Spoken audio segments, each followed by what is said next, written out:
Welcome to a series called He Trains My Hands for War, where we're going through the book of Joshua verse by verse to get a much deeper and clearer understanding of what it means to be in the army of the living God, and not just be in it, but be obedient to the general, the one in charge, God. Even though he may say, this thing looks stupid, but I want you to go do it, or foolish, or scary, or dangerous, or it might cost you, but I want you to go do it, and I'm going to deliver you through that thing. And these people just did it when everybody else would run away, when their parents even ran away. They did it, and they became victorious time and time and time again. So it's important as the remnant of Jesus Christ that we be observant to what these people are, because there will be a day where the Antichrist will war against the saints. And the saints will be just like this army. Literally just like them. And there is nothing the world can do to stop them if they follow God's instructions.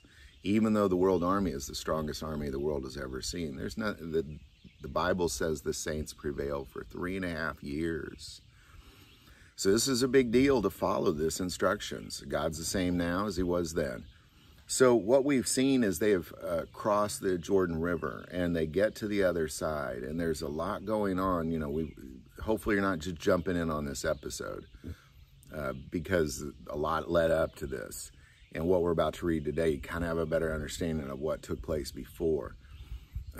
So, you know, with that being said, you'll still get something out of this, but we'll pick it up there. They've crossed the river.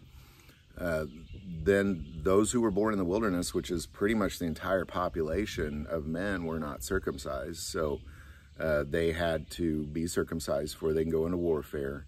And then they were told to heal. But literally everybody was born in the wilderness other than Joshua and Aaron. Everybody else was just, they were born in the wilderness. They didn't know anything of Egypt or anything of slavery or any of that. They were just told stories of it. All they knew was the wilderness, and now we're going to warfare. Pretty hardened group of people, if you ask me. So they're now healing from this circumcision, and we'll just pick it up there. Joshua 5, verse 9. Then the Lord said to Joshua, "This day I have rolled away the reproach of Egypt from you. Therefore, the name of this place is called Gilgal to this day." So the children of Israel camped in Gilgal and kept the Passover on the 14th day of the month at twilight on the plains of Jericho. And they ate of the produce of the land on the day after the Passover, unleavened bread, and parched grain on the very same day. Now the manna ceased on the day after they had eaten the produce of the land, and the children of Israel no longer had manna, but they ate the food of the land of Canaan that year. This is extremely important, because the moment they left Egypt, they've been eating manna. These people don't know what it's like to eat much other than manna. Manna for breakfast, manna for lunch, manna for dinner. And this is how God provided for them in the wilderness for decades. For decades, you know, way over 40 years, this is how he provided for them, and had water come out of rocks and stuff like that. And what God said here is very significant. He said, "This day I've rolled away the reproach of Egypt from you. Therefore, the name of this place is called Gilgal to this day." And what he's saying here is that you, Joshua, and all these people, and all those people you watched die in the wilderness over the last 40 years, and all those people that you watched die in warfare in the wilderness, and all those people that you watched come out of Egypt, all those people, all of them, they had this pull of Egypt. It's the pull of the past. It's this thing that all of a sudden your past will pull you back, because their parents, and we saw in that one of the first episodes, is their parents, when they got to the Jordan, said, God said, "Here's the thing I promised your ancestors and promised Abraham even. Here's this thing." Sorry, there's a deer or something. I'm gonna go check this out. I'll be right back. Sorry, there's a big old white-tailed deer running across the front yard. just beautiful out here. But there was this pull from the past that they had, this pull that ultimately was this idea that, you are a slave. You were born a slave. You're a wilderness wanderer because you had no home. You had to leave your home. You're a homeless person. You're wandering in the wilderness as a homeless person. People are dying in the desert because of what Egypt did to you. People are afraid to go take the promise of God because of what Egypt did to you. And this whole pull of Egypt has always been there. And the moment they cross that Jordan River, they're their own people now. And that's what ultimately what God did here is he made them their own people. He made them his people. They were his people when they were wandering in the wilderness, but there was this psychological connection to Egypt, this pull, this reproach that just they couldn't shake. And the moment they cross that river, they're their own people now. And they don't even have to eat manna anymore. They start eating of the land that God promised them. Before they even draw one single sword, they're eating of the land that God promised them. And they're eating good. They're eating very well. The first day, day one, they're eating well. Because the land flows with milk and honey, just like God said it did. This is extremely important to us. This may be one of the most important lessons that we've gotten out of Joshua, is that when God is taking us into something new, we have to let go of the old. We have to let go of it. There's got to be a moment in time where we're no longer this other thing. That this other thing, it doesn't even belong to us anymore. We're not a part of it. We're not associated with it. We don't think about it. We don't wish we were there anymore. We don't lean on it. We don't rely on it. We don't depend on it. We don't love it. It is the past. It is gone. This is something that humans really struggle to do, and God had this moment in time with his people, his army. He said, that thing of the past, it is now gone.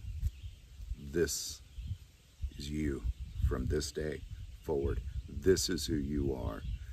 This is your land. This is where you dwell. This is what you will eat.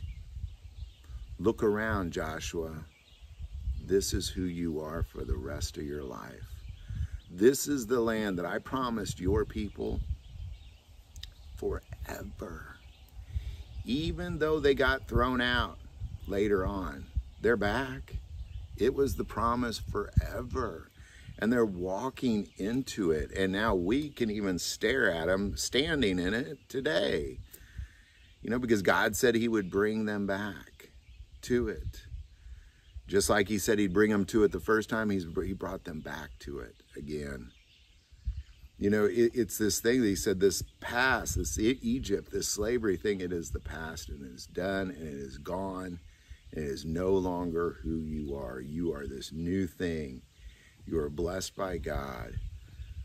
You will dominate the world because of the blessings of God. And now eat from the blessings of God, from the land that I promise you. And they never would have had that. I mean, could you imagine if their parents 40 years earlier would have said, you know what, hey, okay, I'm scared, but I don't want to go back to Egypt, and I don't want to wander the wilderness. Let's just go in and take this thing. They would have been less confident than these Israelites. But day one, they would have been, finally, no more manna. Look at all this food we have to eat. But they didn't. And that's a lesson that we really need to take, is that there's going to be a thing where we have to say goodbye to our old life. And many of you, we talked about it when we talked about that episode. They were a slave to, it was a comfortable life. Shelter, food, water, a job. Life's not so bad being a slave, maybe. I mean, that's kind of what we're doing. We're not necessarily, being whipped, but we are a slave to our jobs, for sure. And that's comfortable. And then we come to our comfortable home in our comfortable cars. watch our big, giant, comfortable TVs and open our comfortable fridges and eat our comfortable dinner and lay down in our comfortable beds and repeat, repeat, repeat. And there will be a day where you have to say goodbye to that life, that won't be there anymore. And you can't whine and say, well, I want to be a slave to that thing. I want to go back to that thing. There has to be a moment in time where you are no longer whatever that thing is, and you become a saint in the army of the saints, in the war of the saints. And it's a very different life moving forward, just like it is for them. From that day, it is a very different life for them moving forward. Then the Lord said to Joshua, this day I have rolled away the reproach of Egypt from you. Therefore the name of the place is called Gilgal to this day. So the children of Israel camped in Gilgal and kept the Passover on the 14th day of the month at twilight on the plains of Jericho. And they ate of the produce of the land on the day after Passover, unleavened bread and parched grain on the very same day. Now the manna ceased on the day after they had eaten the produce of the land. And the children of Israel no longer had manna, but they ate the food of the land of Canaan that year. That whole year. It's beautiful. Everybody saw what they were getting ready to do as dangerous and scary. Everybody. But what they walked into was abundance. That's what they walked into. It's the mindset we have to get. It's the same thing David walked into. All those soldiers were afraid to face Goliath, and this little shepherd boy says, well, I'll do it. Who does he think he is to defy the army of the living God? Then he went and whooped him, and he walked into abundance. He walked into a kingship. You know, this is something that we have to see. And many people will see it, but when it's really in front of you, will you cross that river? When it's right in front of you and it looks scary over there, and your past life, the comfortable things are behind you, will you cross? Something that you really need to think about.